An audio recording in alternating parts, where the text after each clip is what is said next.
June 21న ప్రపంచ వ్యాప్తంగా ఎంతో ఘనంగా నిర్వహించే యోగా దినోత్సవాన్ని పురస్కరించుకుని బాలాజీ నగర్లోని బీజేపీ కార్యాలయంలో 19వ తేదీ బుధవారం నుండి 23వ తేదీ ఆదివారం వరకు ఉదయం 6 గంటల నుండి 7:30 వరకు ఉచిత యోగా శిబిరాన్ని యోగా అధ్యాపకులైన శంకరాచార్యచే నిర్వహించబడుతోంది.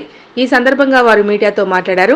శరవేగంగా మారుతున్న ఈ కాలంలో గాలి, నీరు, ఆహారం కలుషితమై ప్రజల ఆరోగ్యం, ఆయుష్ క్రమక్రమంగా క్షీణిస్తూ వస్తోందని తెలిపారు.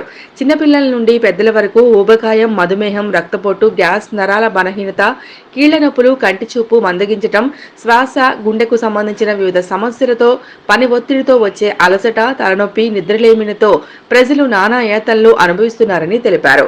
ప్రతి చిన్న విషయానికి హాస్పిటల్కి వెళ్లటం, మందులు వేసుకోవటం అలవాటుగా మారిందని, ఈ మందుల వల్ల సైడ్ ఎఫెక్ట్స్ వచ్చి కొత్త సమస్యలు కొని తెచ్చుకుంటున్నారని ఆవేదన చెందారు. ప్రతి ఒక్కరూ కూడా నిత్యం యోగా సాధన చేయటం ద్వారా అనేక దీర్ఘకాల రోగాల బారి నుండి బయటపడడమే కాకుండా శారీరక, మానసిక, ఆధ్యాత్మిక ఆరోగ్యంతో పాటు క్రమశిక్షణ, శారీరక దృఢత్వం, ఏకాగ్రత, ముఖవచస్సు కలిగి ఎంతో ఆనందంగా జీవితాన్ని గడుపుతారని అన్నారు.